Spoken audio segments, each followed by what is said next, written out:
is the morning after. Hello. The first day of the second mandate of Doug Ford's government at Queen's Park. Going away. They win it. I think, I don't know, I was just checking the timestamps on some of the stories from last night. Looks like CTV was announcing a majority win for the Ford government at about 8 minutes after 9 last night, so the results came in a bit of a hurry and just a wave. Dave Trafford here. It is the Writ Race, the last of the dailies on the Ledge, the Ontario Politics podcast. We'll park the show, as we like to do after the election. We'll take a breather, but we thought we should finish this off with some read of the tea leaves, such as they are, after the what is an historic win by the Progressive Conservatives in this province on a number of levels. So we're happy to have Keith Leslie here, who was doing duty on CHTV last night. Bob Reed is back with us. He is from Broadway Strategies and Communication. And I guess, Bob, the two things. I mean, it's historic because they won more seats and a higher popular vote in their second go at it, which, I think Mike Harris might have won a larger number of the popular vote, but didn't win a larger number of seats in his second time through. Is that right? That's correct, as I recall it. Says a guy who was actually on both the 95 and 99 campaign teams. But yeah, it's pretty astonishing to see that much of an increase on both of those metrics on a second time around. It really is an achievement. So let me ask you this then. And I realize that the Premier is going to stand up and say we've got a mandate now. We can basically take what we presented as the budget back in, I guess it was the end of April, and say this is how the next 4 years are going to look. Or, for that matter, he could rip it up and do what the hell he wants because he's got such an obvious mandate. On the other hand, if you look at the popular vote and the voter turnout, 16% of eligible voters actually elected a majority government in this province. And that's not a political statement, nothing else. That is really worrisome for me. Well, in our three-party system, it always works out that the party that forms even majority governments doesn't get most of the votes, that most people vote in the other direction. So, that's the kind of weird hiccup of our system that we've always lived with. But it becomes especially more pronounced when the vote turnout is as low as it was. And I was surprised because the advance polls were considerably higher than they were last time around, which said to me, okay, we've probably got a fairly motivated electorate here, one way or the other, those who want to make sure that Doug Ford gets back in and those who want to do everything they can to stop him. But obviously, people stayed home. And that's going to be part of the tea leaf reading that you referred to, Dave, now. What was behind that, and particularly for the Liberals, why could they not get their vote out? What kept the Liberal voters at home to the point where everything that could have gone wrong for them last night did? Well, I think in two words, the thing that kept them at home, Keith, was Stephen Del Duca. Pretty clear. Wrong leader at the wrong time. He just wasn't the man they needed to head the party. I am shocked, however, that they got only 8 seats.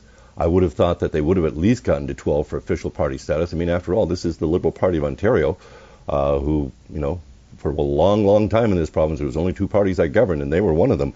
To have them not even come back to official party status, which is going to cost them millions of dollars, of course, and make it all that much harder for the next leader. But to see them, and we talked about the vote splits and how it rolled out for the Conservatives. Look at how it went for the Liberals. Actually got more votes than the New Democrats. 1,700. That's how close they were. Only 1,700 votes. Were about 1 million for each party. Only 1,700 votes separated them, and yet the Liberals get 8 seats and the NDP 31. So I think I don't know, Bob, if it was getting out 24%, that's pretty good for getting their vote out. Now the 42% voter turnout overall, or 43%, that was exactly what Doug Ford and the PC campaign wanted. Was the lowest turnout as possible, and they sort of orchestrated it as much as they could by having so few events and having him engage so little and not ever taking questions in the media, just to show up and speak for 7 minutes at a rally and duck out of Dodge. I mean, it was a completely obviously very effective campaign strategy, but it didn't serve democracy at all. I don't think it doesn't help when you reward parties that actually hide from media questions, and not just the leader, but so many PC candidates across the province, didn't engage in local leaders or local debates, all candidates debates, all of that.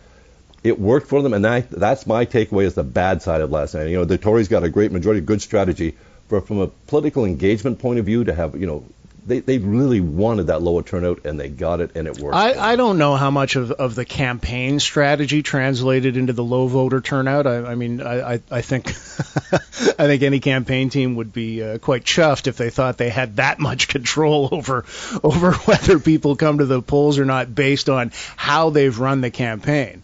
I mean, as we've talked about, yes, it was a bubble wrap campaign around Doug Ford. It was a classic front runner, limit everything, minimize the potential for anything unexpected and untoward to happen, and just ride that train going forward. I think there were a couple of other things that were much more stronger at play.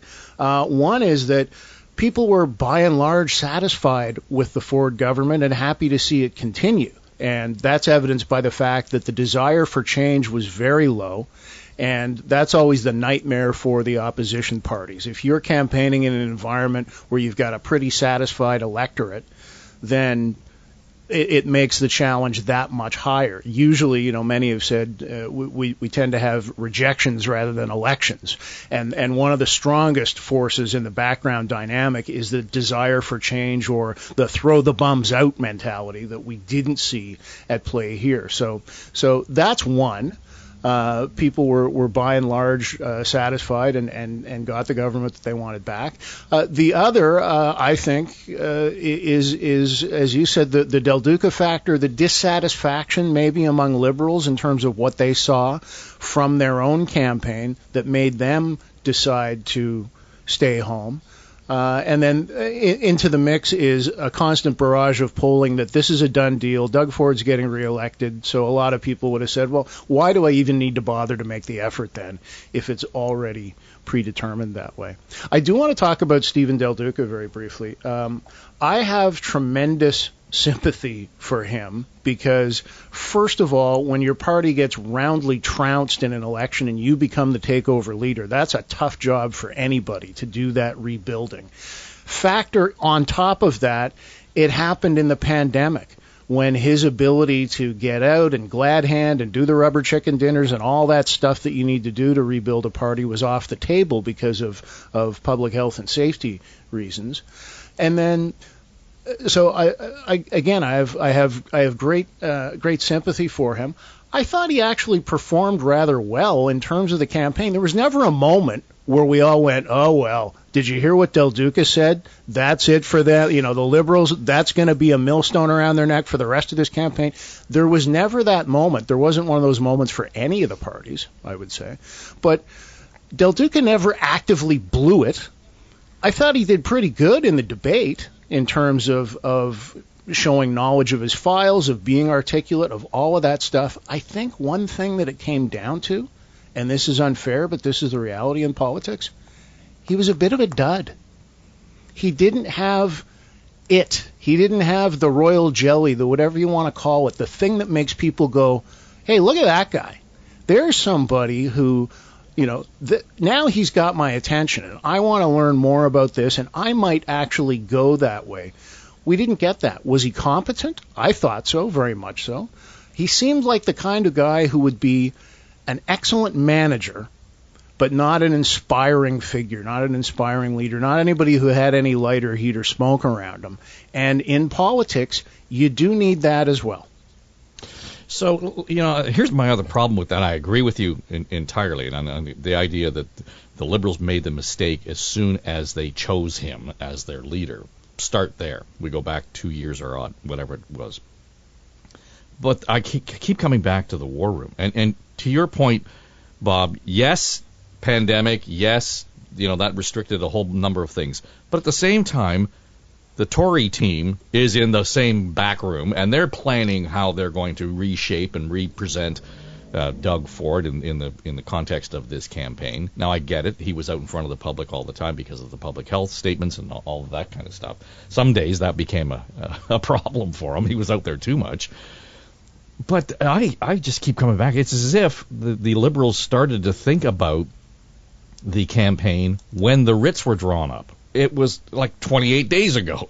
It should have been something as soon as he was announced the leader of the party. The development for this campaign should have begun. It should have been forward thinking. It should have been, this is why we are an alternative to Doug Ford.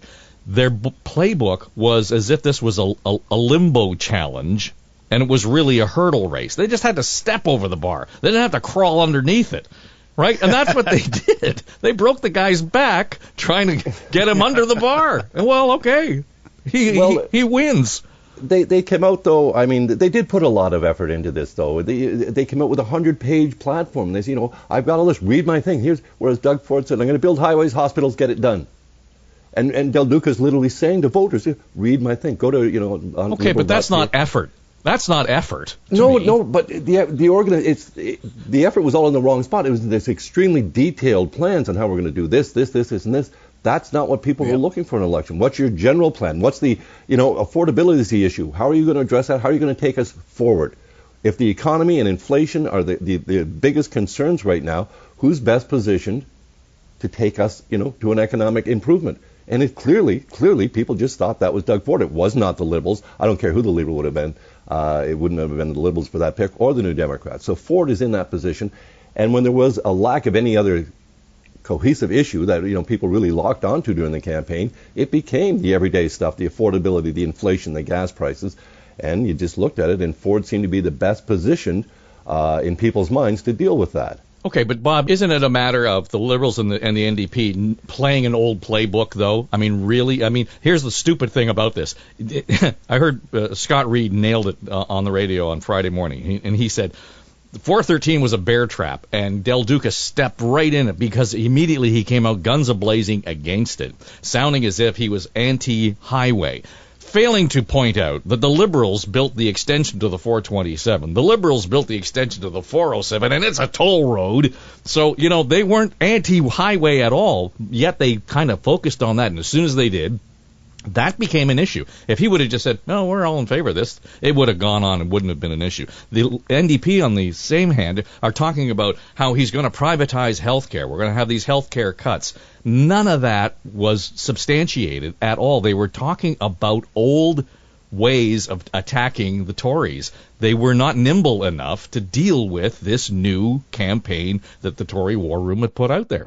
And on the flip side of that, the Conservatives built exceptionally well on winning labor, winning the working person vote, which hasn't been done. They haven't had inroads there in a long time, and they really invested. When you think back on, particularly starting about a year ago, the flurry of announcements that the Labor Minister of the day and possibly continuing on, Monty McNaughton, made, was announcement after announcement after announcement that all went to skilled trades, that went to workplace protection, everything from health and safety to the right to disconnect act, for remote workers, the idea of portable benefits for people working in the gig economy. All of those things built a lot of inroads. We saw it with the surprising number of private sector union endorsements that went to Doug Ford and the Ontario PC Party.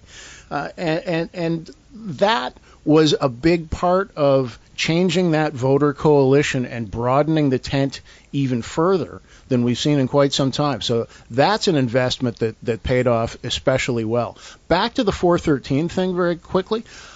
I think there was some kind of colossal intelligence failure there. That whoever was doing issue advance and polling for the Liberals said, here's something we can glom onto that is going to work for us. Because Del Duca invested a lot of time and effort and attack statements based around that. that didn't seem to have any traction at all. It didn't seem to have any traction in the area of where the highway is going to go, nor did it resonate elsewhere, as environmental issues often will, even if you're geographically disconnected from it. There are voters who will say, you know, I'm really concerned about, you know, that old growth forest that's in a different area code from where I am, but that's driving my vote. There must have been some thesis on the part of the Liberal strategists that this is a winner for us. This is something that will really give us traction. So go on the 413. And instead, it turned out to be the opposite. Well, of course, it tied him back to the Wynne government as well in his time as transportation minister, which just was not a good thing for them. To pick up on Bob's point about Monty McNaughton as the Labour minister and the skills development file, McNaughton pushed hard within the cabinet to get it so that when initiatives come up, the Conservatives didn't automatically side with the employer every time. And he kept pushing the vote. There's a heck of a lot more voters in the workers than there is in the one or two employers.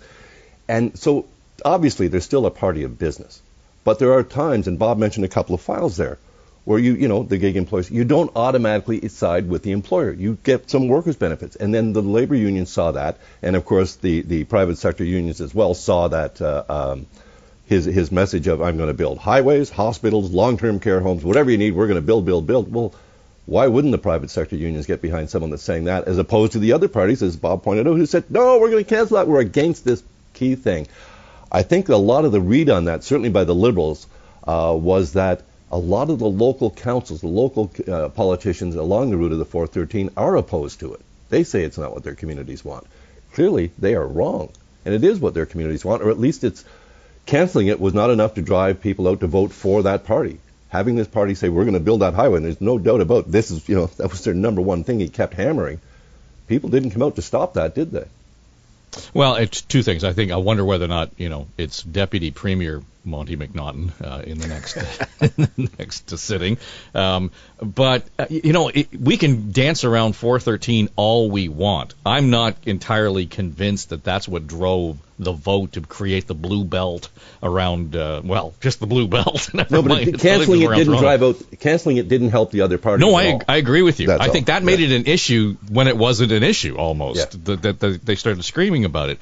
But now the Tories can say it is what got us elected. Clearly, we got all these. They can interpret the numbers any way they want now, Bob. Oh, and they will. Sure, they will. Why wouldn't they? I mean, McGuinty did it, Wynne did it. They all do it. So now he can interpret that mandate any way he wants, even though only 16% of eligible voters voted for this party. I mean, and again, first past the post, I get it. I think the beauty of it was the simplicity and the clarity of the general thrust of the Conservative campaign. And that slogan, "Get it done," some wags, jumped all over that. Get what done? What does that mean? Yada, yada, yada. People got what it meant. People got what it meant. People heard, all right, here's a guy who, and he also used these words, we're the party that says yes. We're the party that says yes to building things, to doing things, to moving forward. So people like that, it's positive, it's forward moving, it's get us, over this hump that we've been living with for the past couple of years and into the future in a positive way, in a growth oriented way. So that worked. And the get it done thing spoke to every voter out there saying, I'm sick and tired of every election we hear blah, blah, blah. We're going to do this, and we're going to promise that, and we're going to make this happen, and they talk about it, and nothing ever gets done. So to have a guy saying, I'm the get-it-done guy, and now having one term of government behind him to show that he has been able to get some things done, that really resonated strongly. And it was again the elevator pitch that the Liberals didn't have. Keith was entirely right. Yeah, we got a 100-page document. Go to our website and be a wonk, and it's all there if you want. No, people want to know, what are you going to do for me? I'm going to do this, that, and the other thing. Okay, I like the sound of that. I'm in. So, and on that, I think, getting shovels in the ground on 413, for example, will be a critical time, just a benchmark in all of this. But my prediction is that it will be Premier Michael Ford who actually is the one to cut the ribbon on the new highway. Some really interesting, fallout in terms of those who won Michael Ford winning a seat in Etobicoke. I love the idea that Bobby Ann Brady, the independent, wins. It was such maybe a surprise in that riding that they didn't even have a photograph of her in the graphics package last night on TV. No, I was on Channel 11. That's the local TV station for Haldeman, Norfolk, and we didn't have the picture of her up. We didn't see this coming, I guess. Bobby Ann Brady was the executive assistant to the former Conservative MPP, long time there, Toby Barrett. And the Conservatives somehow mishandled Toby's retirement or resignation. The fact he wasn't going to run again. Someone else announced it before him. I think it was his rival. And he, I guess, got his nose put a bit out of joint by that and said, well, you know what? His executive assistant, who I imagine he was probably going to try and get as the PC nominee, he just said, well, run as an independent and I'll support you. And she won last night against the Conservatives in a massive, massive blue wave across the province. This independent, who is conservative at heart, I suspect, still won. That is stunning. An independent with no resources. That shows you the power of Toby Barrett in that riding. His popularity has not waned any. And so him stepping down, he handed it over to his executive assistant, who got elected. As I say, that's just a huge shock. And Toby himself this morning posted a picture of her. Here she is, Bobby Ann Brady. And it was the first time I'd seen her, was this morning in the TV shots. Yeah, it's hard to, and you'll know this better than anybody, Bob, in terms of being involved in campaigns, but it's hard to actually gauge from the outside looking in the effect of a situation like that, where the local politician is so popular, outperforms the party that in this case he represented. So there's real power in that. And we saw a little bit of that, I thought, in Parry Sound Muskoka. I thought the Greens actually performed better than expected. I mean, there was talk about them winning the riding, but it was still, a late night squeaker before they announced that was a Conservative win. Yeah, as anticipated, the big story was a foregone conclusion, but it's the little races and the little things along the way that are quite interesting on this morning after analysis. Michael Ford, the Premier's nephew, did not win by a landslide. That even though it was an Etobicoke seat, it was not a big margin of victory. So interesting there. My own riding, but neither did Ernie Eves. Remember. Well, that's neither true. Landslide, Ernie. Landslide. Yeah. That's right. My own riding of Don Valley West was interesting as well, because that was Kathleen Wynn's former riding. She obviously did not run again. The Liberal candidate in her stead was not a household name by any stretch, but the PC candidate was Mark Saunders, the former police chief of the city of Toronto. So he had great profile, great name recognition out of the gate. I know some folks who actually went door knocking with him and said the reception at the doors is tremendously strong. People know who he is. They want to talk to him. They want to see him. And yet he came up short in a riding that usually skews Liberal, but has been a bellwether. When there have been Conservative waves, or Liberal waves, Don Valley West has gone both ways. In Mike Harris's waves of 95 and 99, this seat went Progressive Conservative. It did not last night. I thought a couple of the real interesting PC pickups from the New Democrats were Hamilton East, Stony Creek, where Paul Miller had been the NDP incumbent. He had won 4 times, and in April, just before the campaign started, Andrew Horvath threw him out, said he can't be a candidate. Their vetting process found allegedly that he joined an Islamophobic group on Facebook. He denies it, launched a lawsuit, ran as an independent. The NDP ran another candidate. The Conservatives won with a former NFL star, Lumsden, and it wouldn't have mattered. Even if they added the NDP vote and Paul Miller's vote, the Conservatives were still going to take that riding. The other one that really shocked me, the Conservatives taking Timmins. Gilles Bisson from the New Democrats represented that riding for 32 years. He flew his own plane into the various constituency offices. It was a vast riding at one time. 32 years.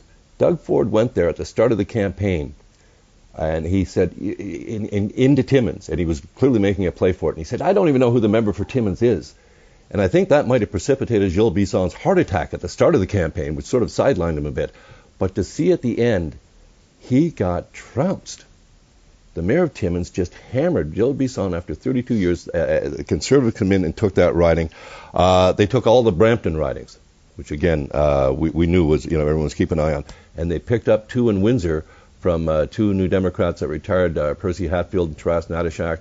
Those seats went Conservative as well. Well, even you start talking about a Conservative seat in Thunder Bay and Sault Ste. Marie and Timmins and places where that was sort of a wasteland, and now there's this. Literally, it was a wave. Let's just, before we go, I just want to get your thought on the what's next and how do the NDP reset, Bob? Well, they need some fresh blood, obviously. Andrea Horwath did yeoman service. It always seems to be a long-term rule, Ontario NDP leader, because there aren't people champing at the bit for that job, and I think those who do put their name in the hat for it recognize that it's a long-term prospect. Howard Hampton was there for how many years, Keith? One of the longest serving. So 12, I think. Yeah. So that will be an interesting race to see who steps up there, as it will be for the Liberals as well. Are we going to see people who ran again last time? Probably some of that, but I think both parties are, if they're smart, they'll take a page and recognize that it can't be more of the same. It can't be more of the old familiar. We really do need something new, something different, something bold here. So that's what I'll be looking for. In terms of next steps from the government, I think we'll see a pretty quick move to get a cabinet in place, to have a very brief throne speech session, and to pass that gas tax reduction that was a key pocketbook issue campaign promise from Doug Ford.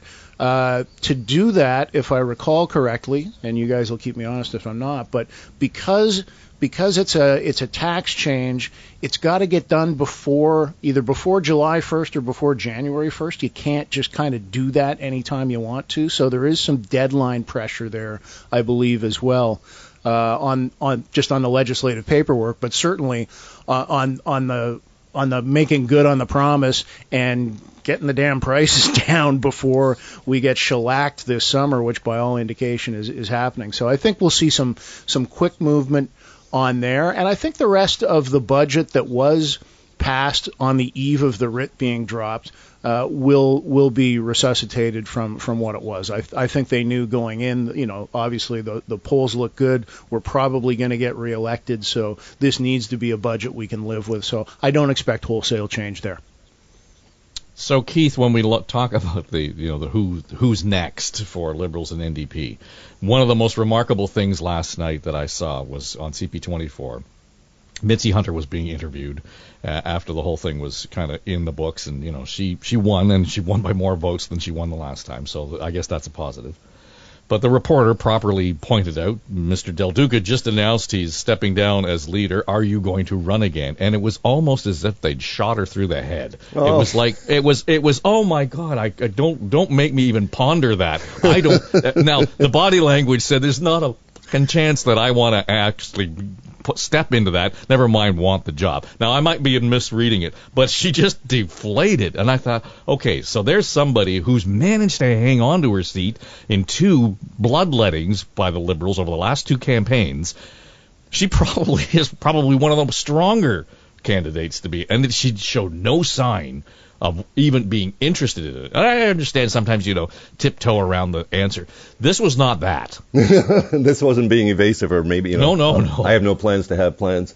I can't blame her, I guess, at that point. Given the night she was having, like she had a good night, as you say, but watching the party not even gain official party status again, knowing what Del Duca went through, trying to get that, to build the party up, watching him closely, working with him to try to get that done. Clearly, I think she will reconsider. I mean, she ran a good campaign for leader last time when she lost to Del Duca, as did Michael Coteau. And I think a lot of people at the time thought, but a lot of us were surprised that Del Duca, because he was so closely tied to the Wynne government, and he had more political baggage than they did, than Mitzi or Coteau. So I think she might reconsider that. But to Bob's point, they need new, fresh blood coming in with new, fresh ideas. Not that Mitzi is old school, But, they need some new, fresh faces coming in. But again, can you pick a leader who doesn't have a seat? Are you going to go down that road? That's what they did last time, and he opted not to get a seat, not to try and get one. I don't know if he would have been able to have a by-election during the pandemic. It would have been a nightmare cause anyway. But not having a seat kept him completely shut out. So it would be difficult for someone who doesn't have a seat to go for that Liberal leadership. But I think, they do need some fresh faces coming in. Maybe someone from the federal scene. I don't know. As for the New Democrats, same situation. They need new, fresh blood. Ideally, they could get Jugmeat back to run as leader. I don't think he wants to give up his federal job. I thought Horvath's speech last night was the best one she gave in the entire campaign. She looked good. She was smooth. She delivered it all. I mean, she got emotional. That's fine. There's nothing wrong with that. And up till the point where she resigned, I thought it was the best speech she gave all the campaign. She seemed to be fumbling a lot in the campaign, and I think spent way too much time attacking Del Duca, attacking the Liberals, and just came off as negative because of that. I mean, you're already an opposition leader. You're always on the attack and negative anyway. During the campaign, she stayed too much on that and not enough, I think, on the positive. But where the next leader comes from, is it the one of those 31 MPPs or is it someone else? I truly, at this point, have no idea. But I think there's a lot of people pondering that themselves this morning over breakfast and wondering, could I do that? I wonder. Would I want to? Perhaps is the first question to ask. Well, if you've run as a New Democrat and been elected as a New Democrat, I have to think, why wouldn't I want to be leader? Right. Keith Leslie, Bob Reed, thanks for joining us. I'm Dave Trafford, and this is The Writ Race. It is the daily edition of On the Ledge, the Ontario Politics Podcast.